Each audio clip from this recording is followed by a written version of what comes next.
A co když klíč k uzdravení celého tvého těla není v mysli ani v srdci, ale na místě, které každý den nejvíce ignoruješ? Starověcí léčitelé říkají, že tělo vždy mluví, ale jeho zprávy vycházejí z základny, která podporuje tvou existenci, tvých nohou. Zůstaň až do konce, protože dnes ti odhalím jednoduchý, tichý a pradávný rituál, který, pokud budeš praktikovat pouze 7 dní, může zorganizovat tvou energii, uklidnit tvůj nervový systém a vrátit rovnováhu celému tvému tělu. Tento znalost byla chráněna moudrými mnichy a starověkými civilizacemi a nejhlubší odhalení přijde až na konci. Pokud cítíš, že tato zpráva s tebou rezonuje, zanech v komentářích: moje kořeny se probouzejí. Během tisíců let nebyly nohy považovány za pouhé nástroje k chůzi. Byly považovány za portály do hlubších dimenzí lidské existence.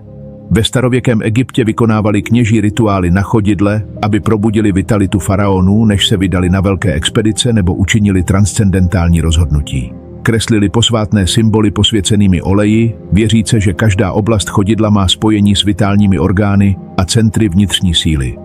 Taoističtí mistři v Číně vyvinuli složité mapy, kde identifikovali, že nohy jsou kořeny ducha, zodpovědné za absorpci primární síly země. Učili, že energie Qi stoupá ze země skrze specifické body umístěné na klenbě a patě, živí meridiány, které procházejí celým tělem. Bez tohoto spojení se zemí, říkali, člověk plaval bez směru, jako strom bez kořenů. Pro šamany různých tradic, od And po severoamerické pláně, byly nohy bránou k vstupu zemské životní energie. Prováděli obřady na boso, což umožnilo, aby kůže měla přímý kontakt s blátem, trávou nebo kamenem, protože věděli, že země přenáší informace a uzdravení prostřednictvím nejzákladnějšího dotyku. Staří Řekové tvrdili, že duše sestupuje do těla temenem při narození, ale stabilitu a trvalost nachází pouze tehdy, když se usadí v nohách. Věřili, že pevnost charakteru a jasnost mysli závisí na tom, jak dobře je duše zakořeněna ve fyzické struktuře. Všechny tyto kultury, oddělené oceány a milénii, které se navzájem neznaly, sdílely jednu základní pravdu. Pokud se základní kámen vychýlí, celý chrám se zakymácí. Architektura lidského těla podléhá neviditelným zákonům, kde základ určuje integritu celé struktury. Nohy nepodporují pouze fyzické tělo. Podporují energii, která cirkuluje, podporují postoj, který zaujímáme vůči životu, podporují naši schopnost postoupit nebo zůstat. Jsou kotvou mezi duchem a hmotou, mezi záměrem a manifestací. V moderní době jsme na toto prastaré poznání zapomněli. Uzavíráme nohy do rigidních bot, chodíme po umělých površích, ztrácíme kontakt se zemí. A tím ztrácíme kontakt s naší vlastní existenciální základnou. Pokud tato stará moudrost v tobě něco probouzí, napiš do komentářů: pamatuji si staré poznání.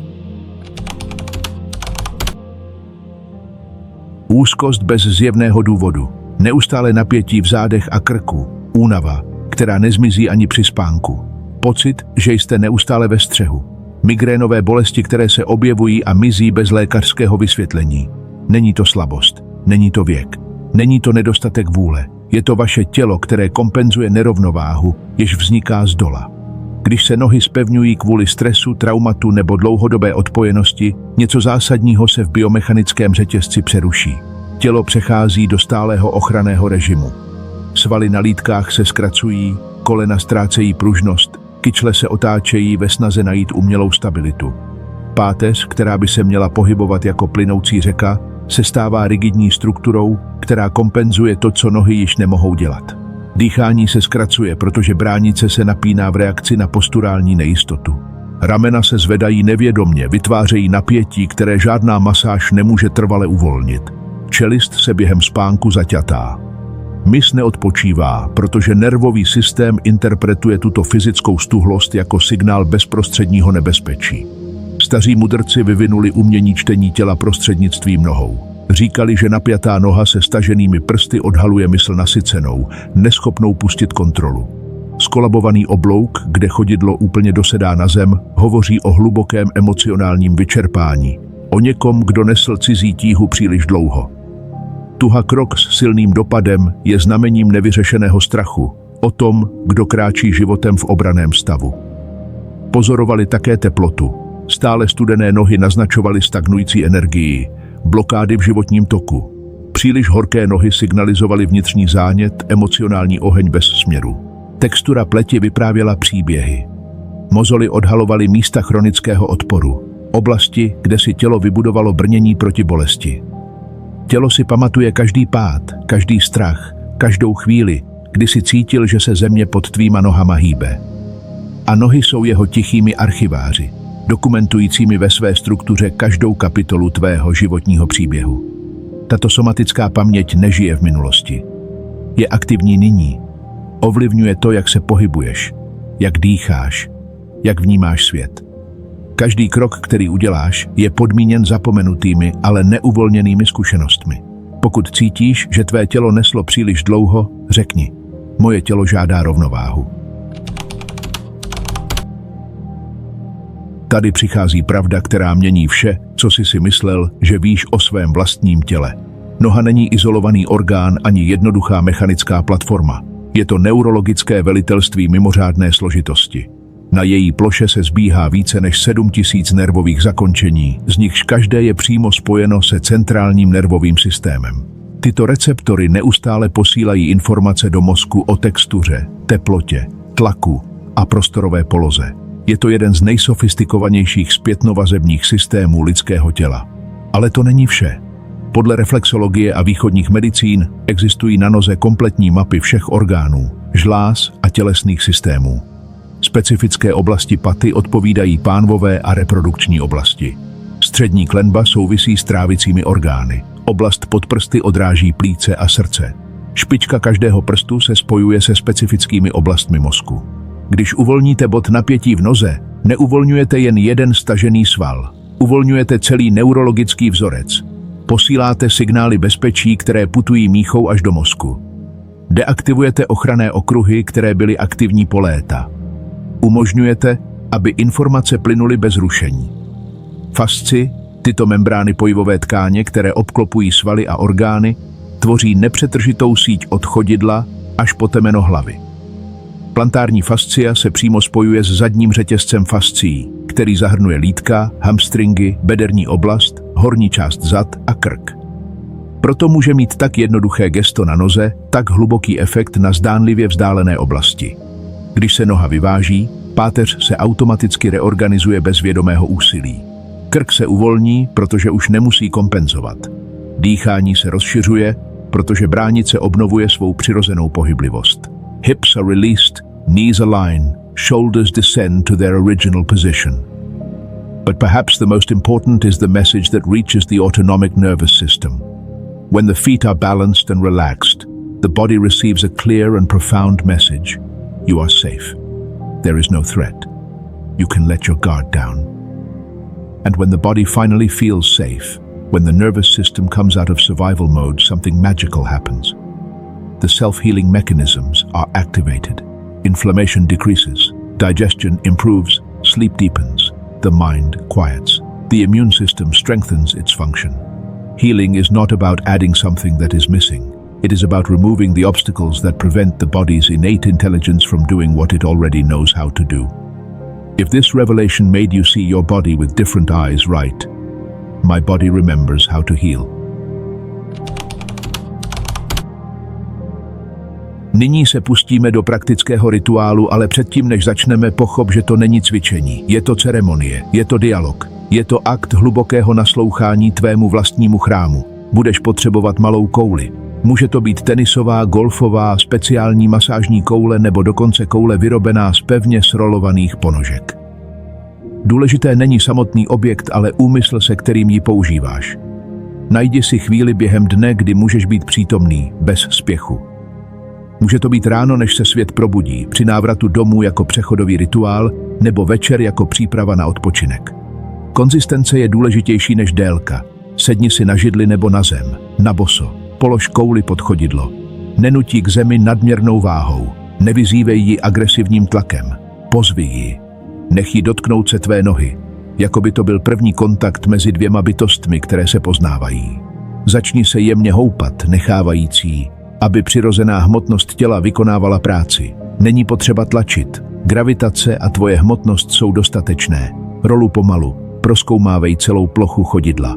Od paty, která uchovává vzpomínky na tvé zakořenění, až po špičky prstů, kde žije tvoje schopnost postoupit vpřed.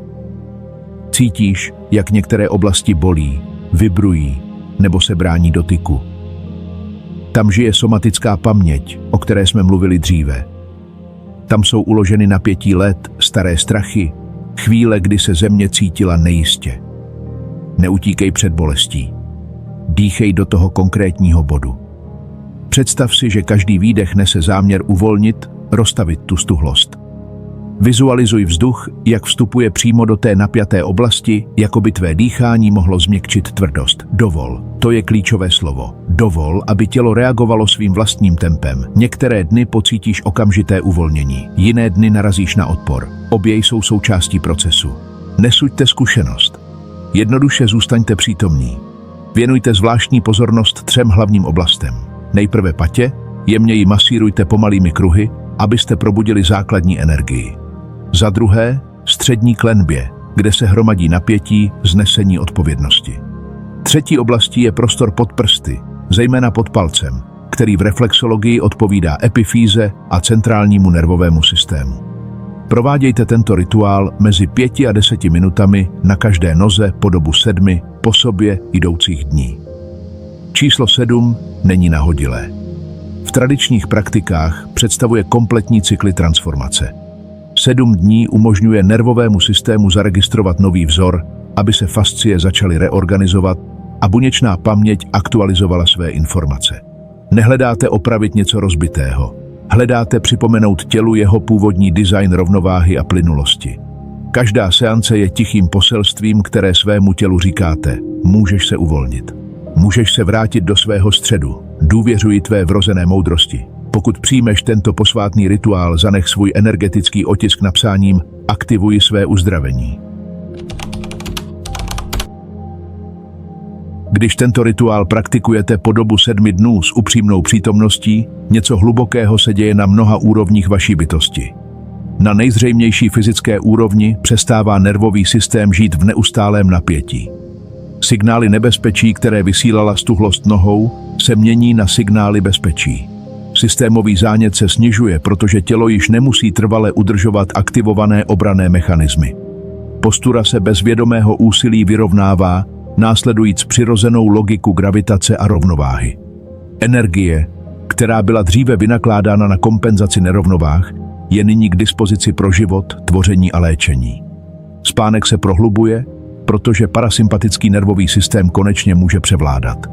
Trávení se zlepšuje, protože vnitřní orgány dostávají lepší prokrvení, když se uvolní posturální napětí. Chronické bolesti, které se zdály být tajemné, začínají mizet, když se řeší jejich základní příčina. Ale existují subtilnější dimenze, které se aktivují touto praxí. Začínáš cítit své zakořenění jiným způsobem, ne jako abstraktní duchovní koncept, ale jako hmatatelný pocit. Cítíš svou váhu rovnoměrně se rozkládající na zemi. Vnímáš svou přítomnost, jak legitimně zabírá prostor. Zažíváš vnitřní pevnost, která nezávisí na vnějších okolnostech. Toto zakořenění přináší nečekané důsledky do tvého každodenního života. Tvoje rozhodnutí se stávají jasnějšími, protože už se nerozhoduješ ze strachu z pádu, ale z důvěry ve svou základnu. Tvoje vztahy se mění, protože už nehledáš stabilitu v ostatních, kterou nyní nacházíš v sobě. Tvá kreativita proudí, protože energie, která byla dříve blokována v kompenzacích, nyní volně cirkuluje k vyjádření. Staří mistři učili něco, co moderní věda teprve začíná ověřovat. Fyzická postoj a emocionální stav jsou vzájemně propojeny obousměrně. Nejen emoce ovlivňují posturu. Postura také vytváří emocionální stavy. Když jsou tvé nohy vyvážené, chodíš jinak.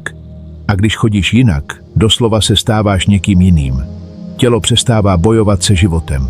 Přestává odolávat přítomnému okamžiku. Přestává předvídat budoucí katastrofy. Začínáš chodit se životem místo proti němu. Každý krok se stává afirmací přítomnosti, prohlášením o legitimní existenci. Moudří říkali, když uzdravíš své nohy, uzdravíš svou cestu. Nejen fyzickou cestu, kterou kráčíš svými kroky, ale také existenciální cestu, trajektorii svého života. A když uzdravíš svou cestu, když každý krok je učiněn z rovnováhy a ne z kompenzace, uzdravíš celý svůj život. Existuje tajná síla v obnovení tvého vztahu se zemí skrze tvé nohy. Je to síla si připomenout, že sem patříš, že tvoje existence není náhoda ani narušení, že máš právo zabírat prostor, pohybovat se svobodně, zanechávat vědomou stopu. Pokud cítíš, že tato síla se již pohybuje uvnitř tebe, napiš: kráčím v rovnováze. Uzdravení nikdy nebylo výjimečným aktem vyhrazeným pro pár vyvolených. Vždy to bylo návratem. Návratem k podstatě. Návratem k tělu, které jsme opustili, žijící pouze v mysli. Návratem k přirozenému rytmu, který jsme zapomněli pod umělým spěchem. Návratem k tiché inteligenci, která vždy žila v tobě, trpělivě čekající, až jí věnuješ pozornost. Tento 7denní rituál je dveřmi. Ale jako každé dveře fungují pouze tehdy, když se rozhodneš je překročit. Znalosti bez praxe jsou zábavou. Praxe bez vytrvalosti je iluze. Vytrvalost bez přítomnosti je prázdný mechanismus. Zveme tě, abys z toho udělal ne dočasné cvičení, ale trvalý vztah se svým tělem. Aby ses z těchto každodenních minut stal posvátným aktem sebepoznání. Aby ses naučil naslouchat tomu, co ti tvé nohy mají každý den odhalit. Tento kanál je pro duše, které si pamatují, pro ty, kteří vědí, že tělo není nepřítel, kterého je třeba porazit, ani stroj, který je třeba ovládat, ale chrám, který je třeba ctít. Moudrý společník na této pozemské cestě. Uzavři toto učení tím, že ho přeneseš za obrazovku. Cvič hned dnes. Sleduj, co se změní za 7 dní. A pak sdílej svou zkušenost v komentářích, abys inspiroval ostatní poutníky. Opakuj vnitřně jako závěrečné mantru: ctím své tělo, ctím svou cestu. A pokud cítíš, že patříš do této komunity duší, které se probouzejí, přihlas se k odběru. Tady pokračujeme v chůzi spolu, s pevnými kořeny a vyvýšeným vědomím.